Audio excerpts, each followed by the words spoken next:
54 Indian military personalities જે અત્યાર સુધી પાકિસ્તાનમાં પ્રિઝનર તરીકે છે એ લોકોને પાકિસ્તાને અત્યાર સુધી રિલીઝ કર્યા નથી. આ કેસ ત્યારના કેપ્ટન જગજીત સિંઘે ફાઇલ કર્યું હતું. આ કેસ માટે એ અત્યારે સુધી લડી રહ્યા છીએ કેમ કે 54 ઇન્ડિયન મિલિટરી પર્સનાલિટીઝનું જે આ કેસ છે હવે કેપ્ટન જગજીત સિંઘે આપણી ગુજરાત હાઈકોર્ટમાં દાખલ કર્યો છે. આ 54 ઇન્ડિયન મિલિટરી પર્સનાલિટીઝમાં મોટા ભાગે ગુજરાતીઓ છે. આને છોડાવવા માટે 3 મહિનાની દરખાસ્ત મંજૂર કરવામાં આવી છે. એટલે કે ગુજરાત હાઈકોર્ટે સેન્ટ્રલ ગવર્મેન્ટને એક એવો ઓર્ડર આપ્યો છે કે 3 મહિનાની અંદર આ લોકો કંઈ સ્ટેપ લે અને એ 54 ઇન્ડિયન મિલિટરી પર્સનાલિટીઝને મોનેટરી કમ્પેન્સેશન સાથે, એટલે કે જે હયાત હોય એ લોકોને નાણાકીય વળતર મળે અને જે હયાત નથી એ લોકોની ફેમિલી મેમ્બર્સને નાણાકીય વળતર મળે એવી જોગવાઈ કરવામાં આવી છે. પણ જો આ 3 મહિનાની અંદર સેન્ટ્રલ ગવર્મેન્ટ કોઈ એક્શન ન લે તો પછી આ કેસ ઇન્ટરનેશનલ કોર્ટમાં 2 મહિનાની અંદર દાખલ કરવામાં આવશે. નેક્સ્ટ સ્લાઇડમાં આપણે જોઈએ the project of ferry service between the ports Ghogha of Bhavnagar and Dahej of Bharuch by Gujarat maritime board. આ એક એવી ફેરી સર્વિસ છે જે ભાવનગરના ઘોઘા પોર્ટ અને ભરૂચના દહેજ પોર્ટ વચ્ચેનું અંતર ઘટાડશે.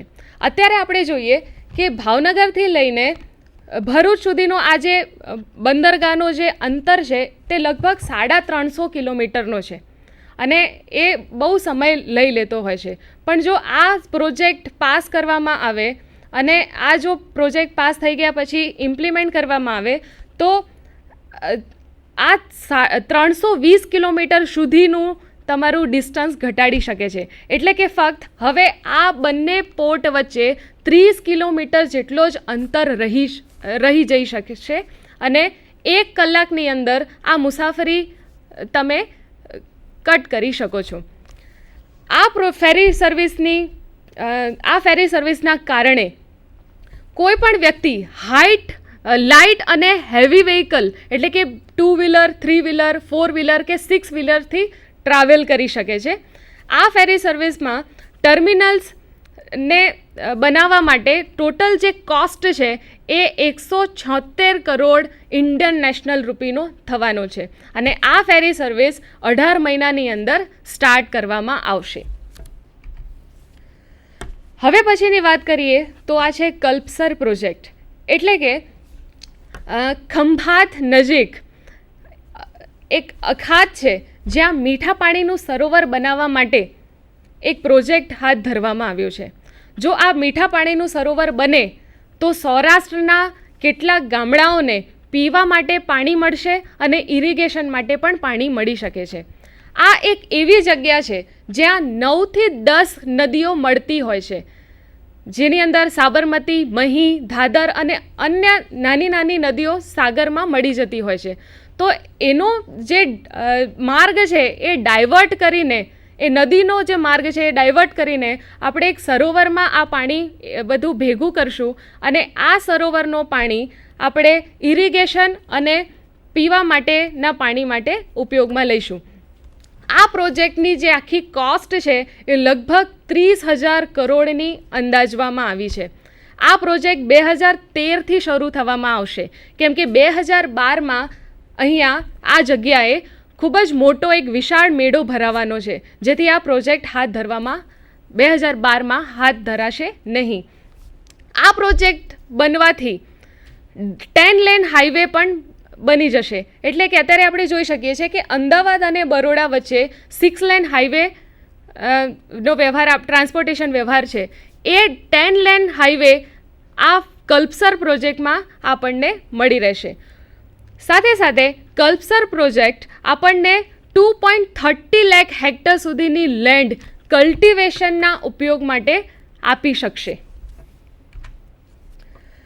નેક્સ્ટ સ્લાઇડ જોઈએ તો Gujarat food and drug control administration has developed the kit to find out the duplicate drugs.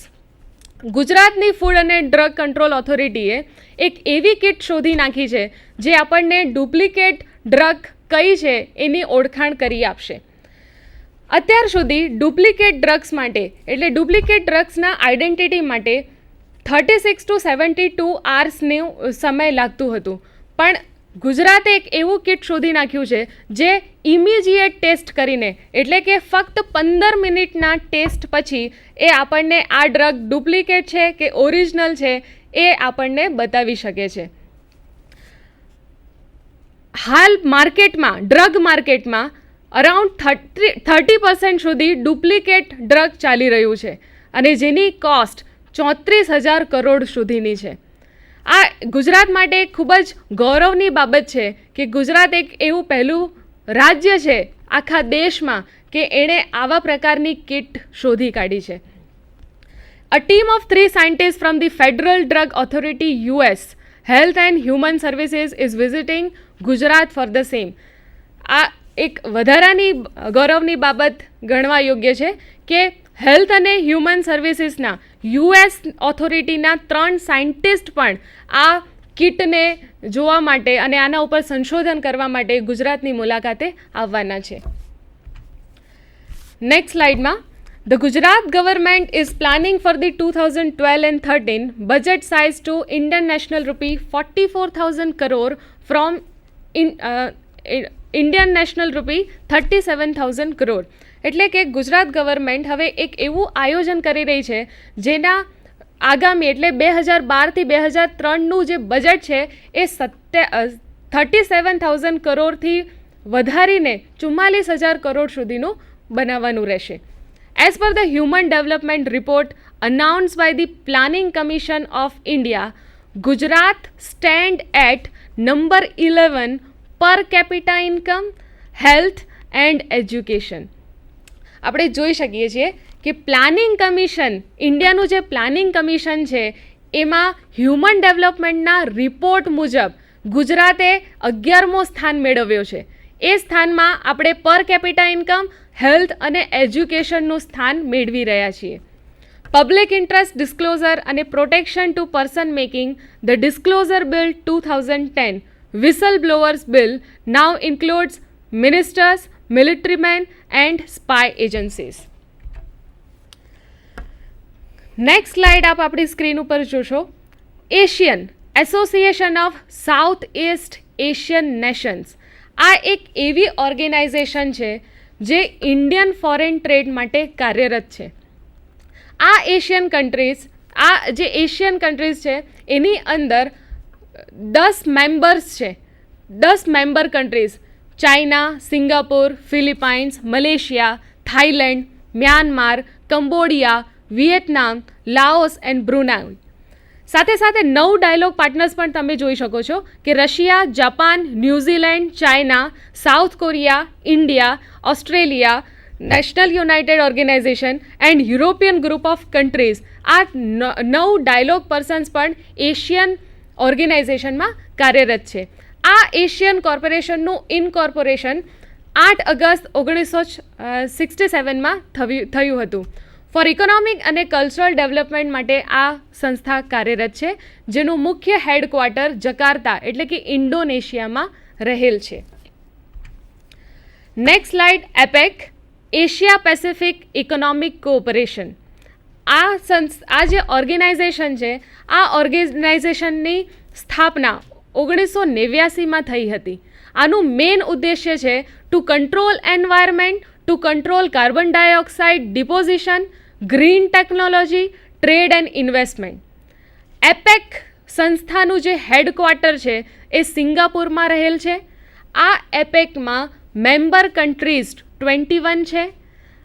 Total contribution એપેકનું total GDP 55% દર્શાવી રહ્યું છે. ઇન્ટરનેશનલ ટ્રેડમાં આ 44% સુધી કંટ્રોલ કરી રહ્યું છે. અને ઇન્ડિયાએ પણ પોતાની મેમ્બરશિપ મેળવવા માટે પ્રયત્નો કર્યા હતા, પણ એપેકમાં આને મેમ્બરશિપ મળી નથી કેમ કે કહેવાય છે કે ઇન્ડિયા એ પેસિફિક ઓશનની આસપાસ લોકેટેડ નથી. એના કારણે આ પ્રપોઝલ ડિનાયલ થયો છે. Next slide. The Finance Ministry has announced an employee with salary up to rupees 5 lakh need not to file IT return. હવે ફાઇનાન્સ મિનિસ્ટ્રીએ એવી ઘોષણા કરી છે કે જે એમ્પ્લોઈઝ છે જેમની સેલેરી 5 લાખ રૂપિયા સુધી હોય એ લોકોને હવે આઈટી રિટર્ન ફાઇલ કરવાની જરૂર નથી. એમના માટે કંઈક કન્ડિશન્સ છે, એ કન્ડિશન્સ આપણી સ્ક્રીન ઉપર જોઈ શકીએ છીએ કે he or she must have served single employee during the year. એટલે કે આખા વર્ષ દરમિયાન એણે પોતાની સર્વિસ એક સિંગલ એમ્પ્લોય તરીકે આપી હોય. બીજું, interest credited to saving account should not across ₹10,000. એનું જે સેવિંગ બેંક એકાઉન્ટનું જે વ્યાજ છે એ 10,000 કરતાં વધુ ન હોવો જોઈએ. TDS should have been deducted on salary plus interest.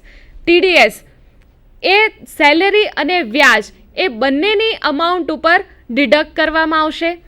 Refund may not be claimed and આ જે એમ્પ્લોઈઝ હોય એ લોકોને પોતાના માટે પરમાનન્ટ એકાઉન્ટ નંબર મેળવી રહેવાનું રહેશે. નેક્સ્ટ સ્લાઇડની આપણે વાત કરીએ તો નેક્સ્ટ સ્લાઇડમાં આપણે જોઈ શકીએ છીએ કે હાઈ યીલ્ડ બોન્ડ, જેને આપણે non investment grade bond, speculative grade bond અને જંક બોન્ડ તરીકે ઓળખીએ છીએ. આ એક એવા પ્રકારનો બોન્ડ છે જેને રેટ આપવામાં આવે છે. આપણા દેશમાં ઘણી ક્રેડિટ રેટિંગ એજન્સીસ છે જે આવા પ્રકારના બોન્ડ ઉપર રેટ કરતા હોય છે. તો જંક બોન્ડ એટલે કે હાઈ યીલ્ડ બોન્ડ એક એવા પ્રકારનું બોન્ડ છે જે બિલો બીબી રેટ કરવામાં આવ્યું છે. એટલે કે આ જે બોન્ડ છે એ હાયર રિસ્ક ઓફ ડિફોલ્ટ છે, જેના કારણે હાયર યીલ્ડ આપતી જેટલી પણ બોન્ડ હોય, એટલે અહીંયા આપ એક લાઈન વાંચી શકો છો કે other adverse credit events but typically pay higher yield than better quality bonds in order to make them attractive to investors. એટલે જેટલા પણ ઇન્વેસ્ટર્સ છે એ ઇન્વેસ્ટર્સને એટ્રેક્ટ કરવા માટે શરૂમાં આપણે વધુ યીલ્ડ આપીએ છીએ એક નોર્મલ બોન્ડ કરતાં. Hybrid securities, hybrid financial securities એ કહી શકીએ કે આ એક કોમ્બિનેશન છે ઇક્વિટી અને બોન્ડનું, પણ it is neither straight equity or nor straight bond. આ એક કોમ્બિનેશન છે. એટલે ઇક્વિટી અને ડિબેન્ચરના અમુક લક્ષણો ધરાવતું એક આ ફિનાન્શિયલ સિક્યોરિટી છે, ઇન્સ્ટ્રુમેન્ટ છે, જેની અંદર આપ જોઈ શકો છો કે hybrid security pay a predictable, that is fixed or floating rate of return or dividend until a certain date, at which point the holder has a number of options including converting the securities into the underlying shares. એટલે કે આ જે hybrid securities છે, આ shares, આ જે કન્વર્ટિબલ bonds, કન્વર્ટિબલ preference stock, આ બધાને એના પછી જ્યારે શેર્સમાં કન્વર્ટ કરવામાં આવે છે ત્યારે જ્યારે આપણી પાસે શેર પ્રાઇસ કન્વર્ઝન ડેટ ઉપર શેર પ્રાઇસ જો આપણી વધારે ન હોય ત્યારે કંપનીએ શું કરવું જોઈએ? તો કંપનીએ કન્વર્ઝન ડેટ ઉપર જ્યારે આપણને શેર પ્રાઇસ રાઇઝ ન થતી હોય ત્યારે નવા પ્રકારના ફિનાન્શિયલ ઇન્સ્ટ્રુમેન્ટને યુઝ કરીને આ બોન્ડ રિડીમ કરવાના રહેશે. Therefore, unlike a share of stock, that is equity, the holder has a known cash flow, and unlike a fixed interest security, that is debt, there is an option to convert to the underlying equity. More common examples include convertible and converting preference shares. A hybrid security is structured differently, and while the price of some securities behave more like fixed interest securities, others behave more like the underlying shares into which they convert. In human resources or industrial psychology, 360-degree feedback, જેને આપણે 360 degree performance appraisal પણ કહીએ છીએ, અને સાથે સાથે મલ્ટીરેટર feedback, multi source feedback અને multi source અસેસમેન્ટના નામે પણ આને ઓળખતા હોઈએ છીએ. આ ખરેખર 360 પરફોર્મન્સ ડિગ્રી છે શું એની વાત કરીએ તો 360 degree refers to the 360 degrees in a circle with an individual figuratively in the center of the circle.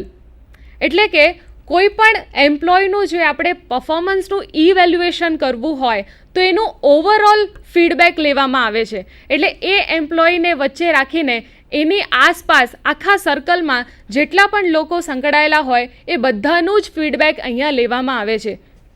Feedback is provided by subordinates, peers and supervisors. It also includes a self-assessment and in some cases feedback from external sources such as customers and suppliers or other interested stakeholders. It may be contrasted with upward feedback where managers are given feedback by their direct reports or a traditional performance appraisal where the employees are most often reviewed only by the managers. હવે 360 degree જે આપણે performance appraisal કરીએ છીએ એ performance અપ્રેઝલનું result શું હોઈ શકે, કેમ આને કરાય છે એની ઉપર આપણે ધ્યાન દોરીએ. The result from 360 degree feedback are often used by the person receiving the feedback to plan training and development. એટલે કે આ ફીડબેક ટ્રેનિંગ અને ડેવલપમેન્ટ માટે, એમ્પ્લોયના ટ્રેનિંગ અને ડેવલપમેન્ટ માટે લેવું, એના પ્રમોશન માટે લેવું કે પછી એની સેલેરીમાં ઇન્ક્રીઝ કરવા માટે આ ફીડબેક લેવું એ કંપની ઉપર આધારિત હોય છે. Results are also used by some organization in making administrative decisions such as pay or promotion. When this is the case, the 360 assessment is for evaluation purposes and is sometimes called as 360 degree review. એટલા માટે જ આપણે એને 360 degree review કહીએ છીએ કે આપણે